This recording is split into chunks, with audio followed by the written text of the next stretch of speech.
Bonjour à tous, j'espère que vous allez bien. Il fait chaud, très chaud. Énième canicule de cet été. Très probablement, le climat se réchauffe bel et bien. Très probablement, c'est dû à l'action de l'homme. Ok, admettons.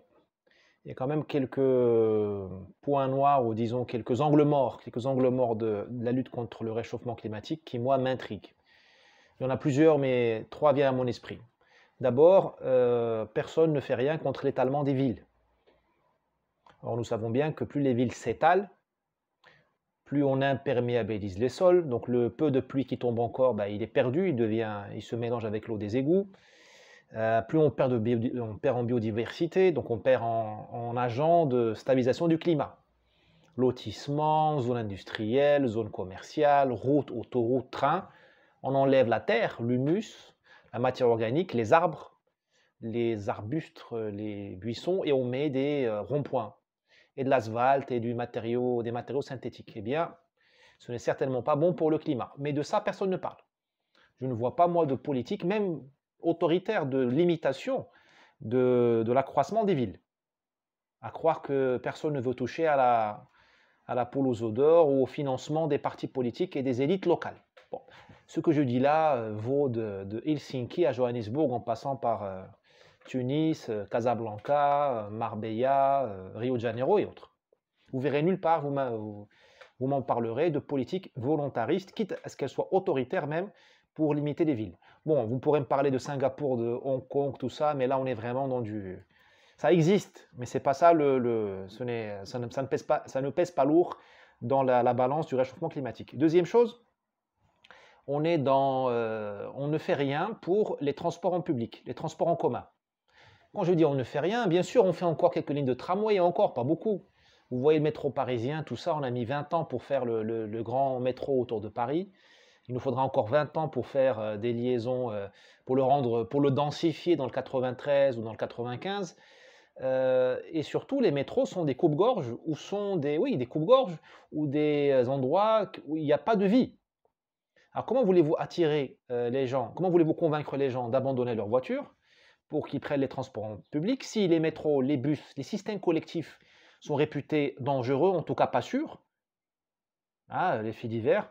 Et ce qui se passe en France se passe aussi souvent ailleurs, à des degrés divers évidemment. Mais même à l'étranger, vous avez des problèmes très forts dans les transports publics. Je pense notamment à New York, une ville comme New York où le métro est redevenu dangereux. Il ne l'était plus dans les années 90-2000, il est redevenu dangereux, avec des gens qui vous poussent dans les rames, enfin soi-disant des fous furieux, qui poussent les gens sur les rails. Vous avez des problèmes ethniques, vous avez des attaques contre les Asiatiques et autres et autres. Voilà. Bon. La moindre des choses serait de sécuriser les transports en commun et surtout de les rendre humains, parce que vous vous baladez de plus en plus dans les gares de France et de Navarre et même d'ailleurs. Si vous tombez sur un agent de la SNCF ou de l'Office national des chemins de fer ou de je ne sais quoi, vous avez envie de pousser des youyous, hein, de joie. On vide les transports collectifs de la présence humaine, donc de la chaleur, de la sécurité bien sûr, parce que la sécurité ce sont les hommes et les femmes. C'est pas les caméras et les drones, tout ça c'est des gadgets. Ce qui fait la sécurité, c'est la présence humaine, la dissuasion humaine et le commerce, le mouvement des gens honnêtes. C'est ça qui crée la sécurité. C'est pas la mise en place de capteurs et de scanners qui vous disent qui vous a décapité, qui vous a volé 2 jours plus tard. Ça vous fait une belle jambe si vous êtes à l'hôpital, de savoir qu'il y avait un scanner qui a tout filmé. Bon, d'accord. Et alors, il faut prévenir. C'est mieux que guérir. Donc vous avez aussi cette espèce des gares vides, des transports, des trains, des TGV, où il n'y a plus de rayons restaurants. Avant, où j'étais petit, on avait un chariot au restaurant. Même dans le train marocain, on avait un chariot au restaurant. Moi, je me rappelle des madeleines à ce jour. Les madeleines, le goût des madeleines, l'odeur des madeleines. Le café avait un goût. Là, j'ai pris le TGV français. Là, d'abord, le train marocain, il n'y a plus de chariot au restaurant. J'ai pris le TGV français. Le rayon, enfin le wagon restaurant est une honte. Le wagon restaurant de la SNCF est une honte. Une honte dans l'absolu et une honte dans le pays de la bouffe, dans le pays de la bonne chère qui est la France. Vous bouffez dans du plastique, le café est dégueulasse, je m'excuse, le café est médiocre. Depuis quand on boit du vin dans du plastique en France? Les prix sont hallucinants, et puis on n'est pas en France, on mange des sandwichs qui auraient pu être faits en Hongrie, quoi, en Biélorussie ou à Tunis. Hein, on n'est pas du tout en France. Et si vous demandez un croissant, vous risquez d'avoir des croissants de l'avant-veille importés par charter depuis la Turquie. C'est une honte. Pourquoi je dis ça? C'est pas seulement pour m'enflammer, c'est pour vous dire que comment voulez-vous convaincre les gens de quitter le confort de leur voiture, qui est une extension d'eux-mêmes et de leur maison, pour aller prendre des transports collectifs qui ne sont pas habités par des êtres humains, ils sont habités par des robots, des machines à café, des Nespresso, des Selecta, je ne sais quoi. Sans parler de l'aspect propreté. Je ne vous dis pas, je ne voudrais pas savoir, et s'il vous plaît, ne me le dites pas dans les commentaires, la fréquence avec laquelle sont nettoyées les rames du métro ou du train, ou les sièges des avions. J'ai peur de voir que ce sont d'apprendre ou de confirmer qu'il s'agisse de nids de bactéries. Ben, je suis désolé, ça c'est ce que j'appelle un angle mort de la lutte contre le réchauffement climatique. Ça sert à quoi de nous parler d'éoliennes sur le Mont Blanc si on n'arrive pas à faire, ou d'uranium, je sais pas quoi, là, ou de l'énergie perpétuelle, ou je ne sais quoi, si on n'arrive pas à faire ça. Enfin, troisième point, il y en a d'autres certainement, mais je n'ai que ces trois dans mon esprit très modeste aujourd'hui. Modeste toujours et encore plus modeste aujourd'hui, c'est l'obsession de l'électrique. Moi, je ne comprends pas d'où ça vient. L'impression d'avoir affaire à un culte religieux de l'électricité. Puisque c'est électrique, c'est bon. Puisque c'est électrique, c'est meilleur. Bon, je suis désolé.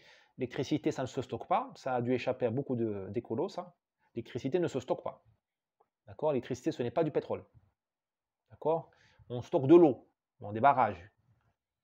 Et quand il y a des dénivelés importants, ces barrages, enfin cette eau stockée, quand elle descend, quand elle chute, elle peut alimenter des turbines, donc faire de l'électricité. On stocke de l'eau, on ne stocke pas d'électricité. C'est le grand drame de l'énergie électrique. Comme ça. Cette énergie-là, même quand elle, donc puisqu'elle n'est pas stockée, on la met dans des batteries. Ces batteries sont très polluantes. D'abord, ces batteries elles viennent de pays qui ne sont pas tout à fait, qui sont pas des pays européens, ou même des États-Unis. Donc, tu changes les Saoudiens par les Ukrainiens, par les Russes, je ne sais pas quoi, mais par les Congolais. Donc on change une suzeraineté par une autre. D'accord? Tu changes une dépendance énergétique par une autre. Bon, pourquoi pas. Ça pollue à fond. On ne sait pas recycler ça. On ne sait pas le recycler. Donc je ne comprends pas cette obsession du tout électrique.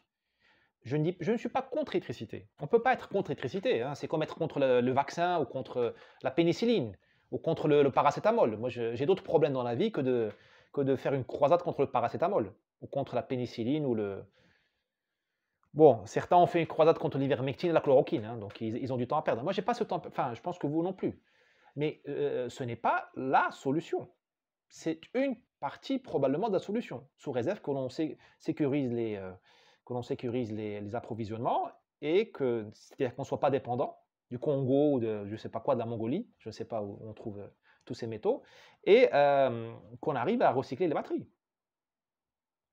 À moins que le projet final soit de coloniser la Chine, parce que la Chine apparemment est un grand producteur de terres rares. Bon courage, ne comptez pas sur moi pour aller faire le sac du palais d'été de Pékin. Je ne le ferai pas, même avec des drones. Vous voyez ce que je veux dire? Je plaisante un peu, mais il faut qu'on se pose ces questions-là. On ne va pas troquer l'OPEP par une autre organisation qui va nous mettre la couteau sous la gorge dès qu'elle veut s'acheter des Jaguars et des Maserati. Voilà. Voilà quelques considérations sur le climat. J'aurais pu parler des forêts qui disparaissent, pas seulement au Brésil et en Afrique, au Maghreb. La forêt du Maghreb disparaît, tout le monde s'en fiche. Tout le monde s'en fiche. Elle brûle, elle est remplacée par des marinas, par des lotissements, par des autoroutes. Tout le monde applaudit, tout le monde s'en fiche. Bon. Mais ça, écoutez, hein, le seul ennemi évidemment du climat, c'était Bolsonaro, il est parti. Donc tranquillisez-vous, il ne se passe rien. Allez, à demain.